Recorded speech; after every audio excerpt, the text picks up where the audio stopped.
दुर्बल जानो पैर छुटायो, है कति बलवान तू, है सर्वशक्तिमान तू। सूरदास के दिल से निकल जा, फिर जानो कैसा भगवान तू। नमस्कार दर्शकों, मैं हूं योगेंद्र और आज हम बात करेंगे महान कवि सूरदास की, जिनके अद्भुत दोहे आज भी लोगों को सोचने पर मजबूर कर देते हैं।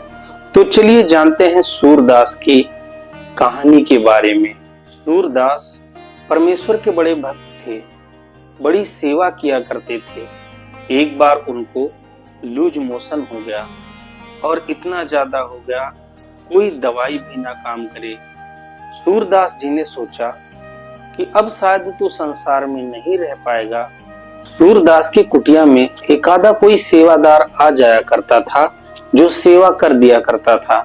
सूरदास की तबीयत अधिक खराब होने से उन्होंने सोचा कि अब तो रह नहीं पाएगा और यहाँ पड़ा रहेगा तो कोई भी व्यक्ति जो सेवादार आते थे वह भी दुखी होंगे।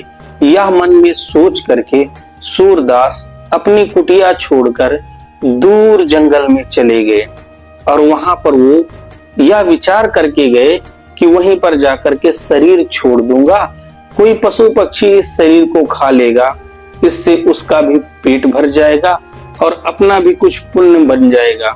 यह विचार करके सूरदास बीच घने जंगल में पहुंच गए। वहां पर पहुंचने के बाद थोड़ी देर बीता ही था, तभी वहां पर एक बालक आया। उसने कहा, बाबा लगता है आप बीमार हो। सूरदास जी ने कहा कि हाँ बेटा बीमार हूं। लड़के ने कहा कि बाबा मैं आपके लिए यह खिचड़ी लाया हूं, मेरी माँ ने बना के भेजा है, इसे आप खा लो। सूरदास जी ने कहा कि आओ बेटा लाओ दो, बहुत देर से भूख लगी है और जो है बड़ा भाग्य है और जो देख यहाँ पर भगवान ने मेरी भी सुन ली और यहाँ पर अपने भक्त को भेज दिया मेरी सेवा करने के लिए। सूरदास ने उस खिचड़ी को खा लिया और उस खिचड़ी को खाते ही सूरदास का लूज मोशन भी बंद हो गया और पेट भी भर गया। सूरदास ने भगवान की बड़ी शुक्रगुजारी कि हे भगवान तूने यहाँ भी बड़ी दया करी। थोड़ी देर बीता ही था, तभी वहां पर कुछ गडरिये आ गए। उन गडरियों ने देखा कि यहाँ पर एक व्यक्ति लेटा हुआ है। उन्होंने पास जाकर के पूछा कि बाबा तू यहाँ कैसे आ गया। सूरदास जी ने कहा कि भाई मेरी ऐसे ऐसे तबीयत खराब थी और मैं यहाँ पर चला आया और यहाँ पर एक भाग्यवान आत्मा का घर है, उसने पता नहीं कैसे एक खिचड़ी बनाकर ला कर दी, मैं उसको खाया और मेरा लूज मोशन बंद हो गया और मैं पेट भी भर गया।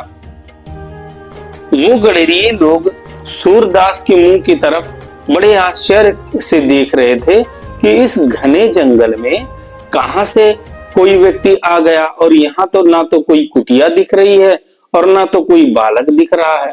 तब गडरियों ने कहा कि हे सूरदास जी यह आप क्या कह रहे हो, यहाँ तो कोई कुटिया नहीं है और कोई बालक नहीं है, दूर दूर कुछ नहीं दिखता और आप कह रहे हो कि यहाँ पर एक बालक खिचड़ी लेकर आया था।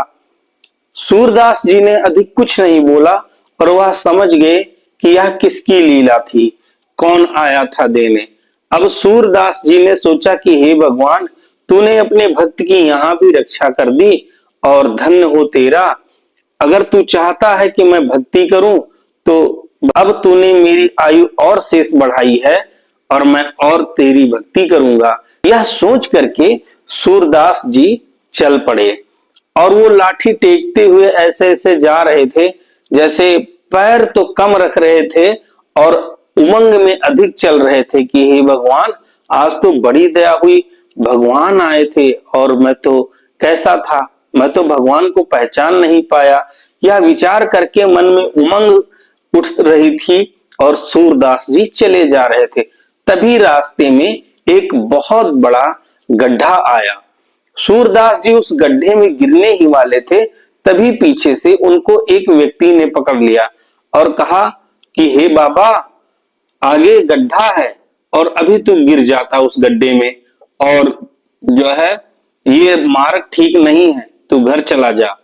सूरदास जी ने सोचा कि आखिरकार कौन सा व्यक्ति है जिसने मुझे पकड़ लिया। सूरदास जी को समझते देर नहीं लगी और सूरदास जी तुरंत उस व्यक्ति के चरणों में न्यों के न्यों पड़ गए और कहा, हे भगवान, अगली बार तो तुम छूट गए थे, इस बार आपको नहीं जाने दूंगा। यह कह करके सूरदास जी उस व्यक्ति के चरणों को छोड़ने को तैयार नहीं थे। तब उस व्यक्ति ने कहा कि अरे भाई, मैं तो तुम्हारी मदद कर रहा था और तुम मेरे ही गले पड़ गए, छोड़ो मुझे। इस प्रकार से कह करके और जबरदस्ती अपने पांव को छुड़ा लिया। तब सूरदास जी ने कहा कि दुर्बल जानो पैर छुटायो, है कति बलवान तू, है सर्वशक्तिमान तू, और सूरदास के दिल से निकल जा, फिर जानू कैसा भगवान तू। इतना कहा ही था कि तभी सूरदास जी के जो नेत्र थे, उनकी अंतर आत्मा के जो नेत्र थे वह खुल गए और सूरदास जी को सामने परमेश्वर, यानी सूरदास जी विष्णु जी के उपासक थे, इसलिए परमात्मा विष्णु के रूप में सूरदास जी को दर्शन दिए और उनका भक्ति सफल हुआ।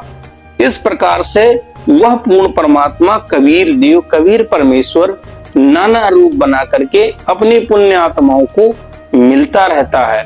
वह ये नहीं सोचता कि चाहे ब्रह्मा जी की महिमा हो, चाहे विष्णु जी की महिमा हो, चाहे शंकर जी की महिमा हो, वह तो परमात्मा बस इतना चाहता है कि इस संसार में भक्ति की कसक पुण्य आत्माओं में बनी रहे और वह भक्ति करते रहें, और ताकि समय आने पर उनका कल्याण हो सके।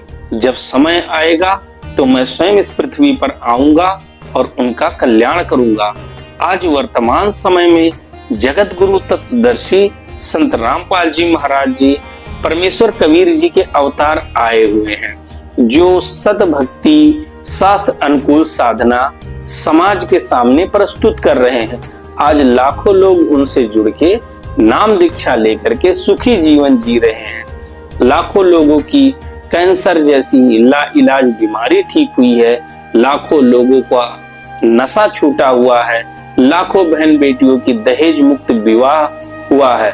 ऐसा पवित्र कार्य संत रामपाल जी महाराज समाज के लिए कर रहे हैं। तो दर्शकों, इस वीडियो में बस इतना ही। मिलेंगे किसी नेक्स्ट टॉपिक के साथ, तब तक के लिए दीजिए इजाजत। नमस्कार।